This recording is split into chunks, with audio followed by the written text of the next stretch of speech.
uri mu bantu isi ikeneye.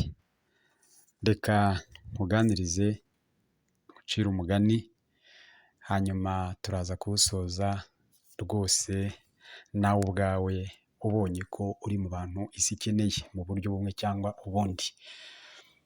Kera mu gihugu kimwe haje abantu batatu bafashe umusore wari wabiciye umuvandimwe wabo, bamugejeje imbere y'umuyobozi baramubwira bati twanze kwihorera ariko turagusaba ko duhorera kuko uyu muntu yatwiciye umuvandimwe.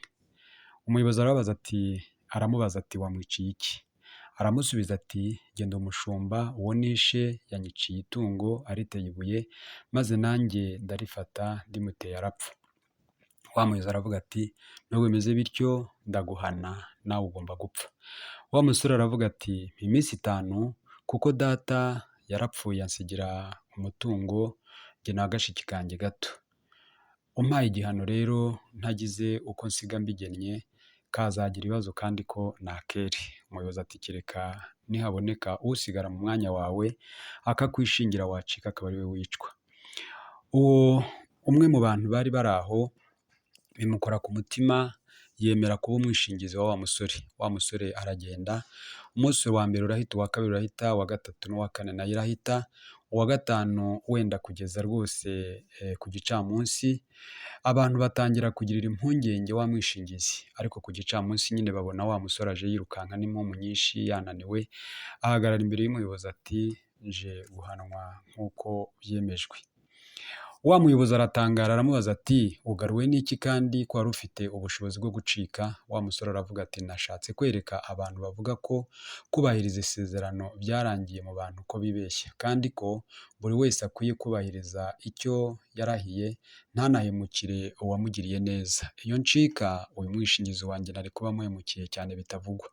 Umuyobozi abaza uwamwishingiye ati kuki wamwishingiye ntutinye ko wakwicwa aramutse acitse? Mbese wari umuzi? Wari uzi ko ari inyangamugayo?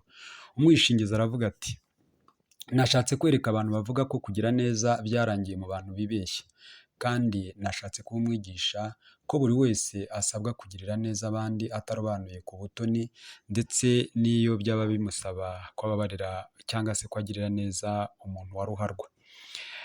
Abantu bose bari barawe bakora ku mutima ndetse n'abiciwe ibuko, barangije bigira ku ruhande baraganira, nuko bagaruka bafite akanyamuneza mu maso babwira umuyobozi n'abandi bari baraho bati turamubabariye. Umuyobozi arababaza ati mubitewe n'iki? Baramusubiza bati turashaka kwereka abantu bavuga ko kubabarira byarangiye mu bantu, kandi turashaka natwe kuba abigisha ko ijisho riramutse rihorewe irindi jisho nta muntu muzima twasigarana muri iki gihugu. Turifuza kandi kwigisha buri wese ko akwiye kubabarira uwamuhemukiye kabone niyo yaba yaramwiciye uwo yakundaga. Rero uyu mugani wagira inyito nyinshi, ariko reka gusa mfate agace gatoya ngahuze n'ibyanditswe muri Bibiliya mu butumwa bwiza bwa Yesu Kristo bwanditswe na Matayo igice cya 6 n'umurongo wa 14. Haravuga ngo nimubabarira abandi ibyo babacumuyeho, so uri mu ijuru nawe azababarira ibyo mumucumuraho. Ariko nimutababarira abandi, so uri mu ijuru nawe ntazababarira ibyo mumucumuyeho. Twisuzumye twasanga dukora ibicumuro ducumura kenshi, ariko nanone twakwibaza ngo ese tubabarira abaducumuriye, abaduhemukiye kangahe? Reka nkubwire ngo kubabarira biradukwiriye. Nanjye kandi ukugejeho uno mugani ndifuza kugusaba ngo reka twigishe abantu bavuga ko guhamagarira abandi gukora ibyiza birimo no gutanga imbabazi byarangiye mu bantu. Ndifuza kandi ko kwigana abavugwa muri uyu mugani byaba umukoro wanjye nawe. Imana yaduhaye ubushobozi bwo gukora ibyiza, kuvuga ibyiza, kwigisha ibyiza. Urakoze.